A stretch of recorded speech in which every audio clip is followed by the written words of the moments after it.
Let's see. FC said, thanks again for the frank discussion on EIP 37. For Rosenbridge, from what I understand, the execution is on Ergo, so could any chain in theory be linked to Ergo or not? Yeah, all of the execution is on the Ergo side.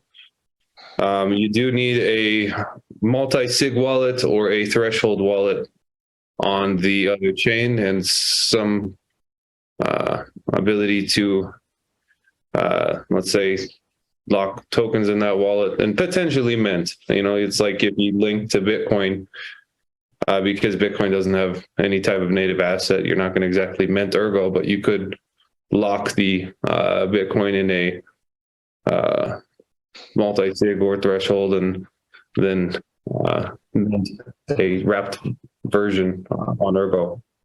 But that's kind of the design, is to try to limit the execution environment to a single environment. Yeah, so from the other chain, only multi-sig is needed, so even Bitcoin then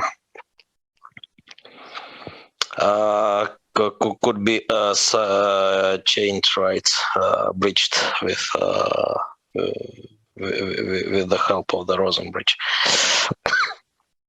And yeah, so it's also about more secure design, right? Mm-hmm. Because yeah, with complex scripts on Ethereum and Solana and yeah, other chains. So yeah, actually a lot of possible bugs, right? Exploits and so on. Well, in case of Solana, well, as was with wormhole bridge hack, it seems even multi-sig can be compromised, right? But yeah, so for most of the chains, hopefully, yeah, the situation would be better.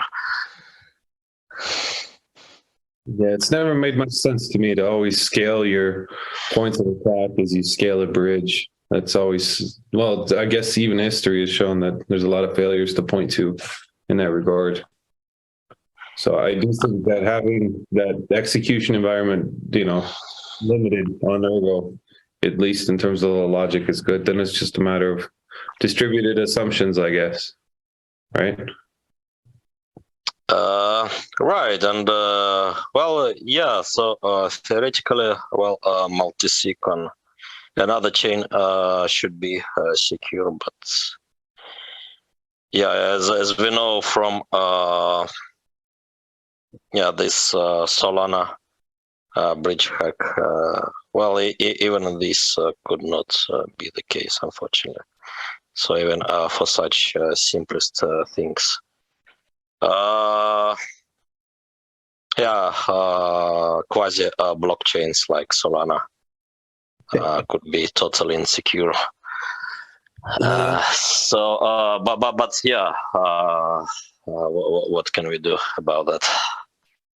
Well, just got to pick your partners well in life, I guess. That is one like long-term question that's quite interesting with bridging, actually. Is, you do kind of inherit some security concerns depending on who you partner with, right? If you partner with a chain that then gets 51%, could that interfere with the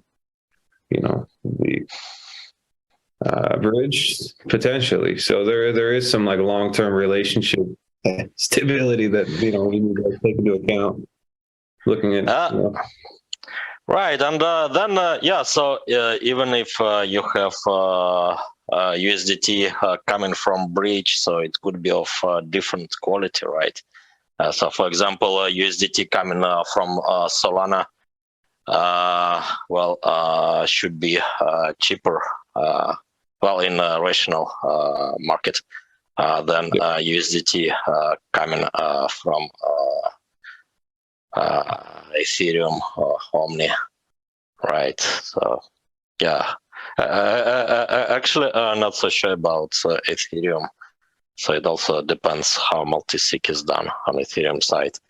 because we had parity multi-sig bug, for example, with tens of millions of USD lost because, yeah, even multi-sig was not done properly in